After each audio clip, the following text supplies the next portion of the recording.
So the flower ceremony, or flower communion, depending on how you choose to name the time for yourself, was created by Norbert Chopek, who founded the Unitarian Church in Prague in Czechoslovakia.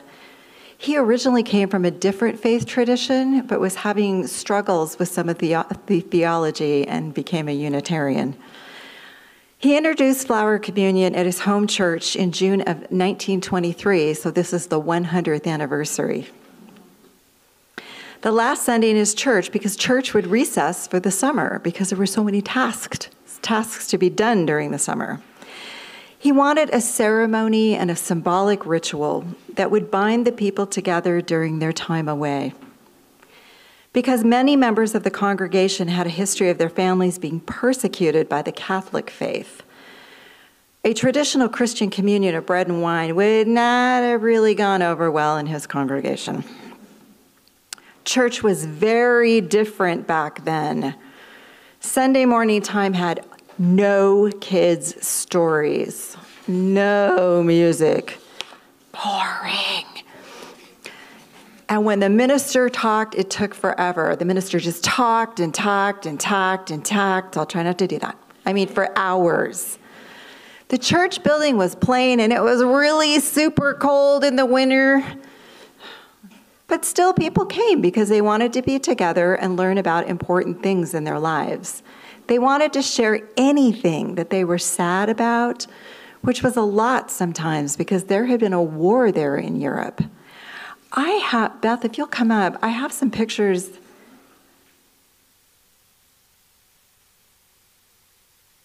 For the kids of Prague, for the kids to look at.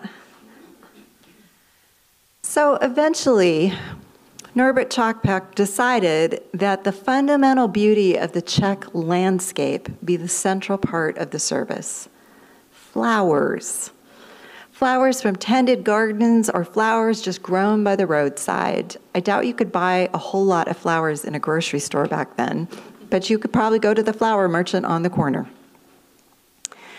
Everyone participated, and it was especially important to have children play a role in the flower ceremony. And after all, who doesn't love flowers? Everyone at church loved the flower communion, so that church continued to do it every year. Now, it arrived to Unitarians in the U.S. when Norbert and his wife came to the United States. Norbert Chopek was working on a doctorate. They introduced flower communion to a Unitarian church in Boston. In the flower communion, people are asked to bring a flower of their choice from anywhere they want, the garden, the grocery store, along the road, or the hiking trail, as long as it's legal to do so and you're not in a state park. They brought the flowers to church and put them in a large, enormous vase. And once filled up, the vase stood as a symbol of the church united together in fellowship. Reverend Dr. Chopek, by that time, then said a prayer over the flowers. Then people took a flower at the end of the service, which we are going to do, but we're going to do it a little bit differently. And the children will select your flower for you this morning. One of the significances of flower communion is that no two flowers are alike. So no two people are alike. We all have our own stories and our own contribution to make.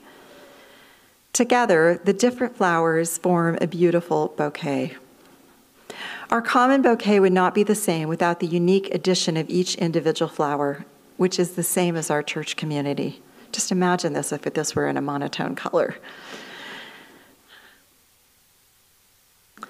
Each of every one of us is important, and the service today is a statement about our unique stories and gifts and personalities that we bring.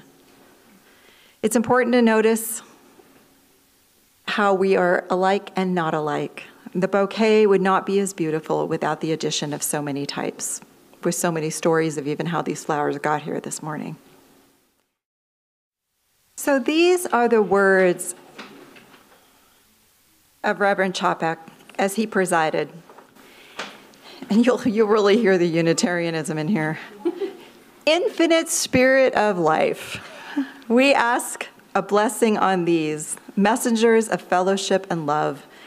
May they remind us amid diversities of knowledge and of gifts to be one in desire and affection and devotion to thy holy will. May they also remind us of the value of comradeship, of doing and sharing alike. May we cherish friendship as one of the most precious gifts.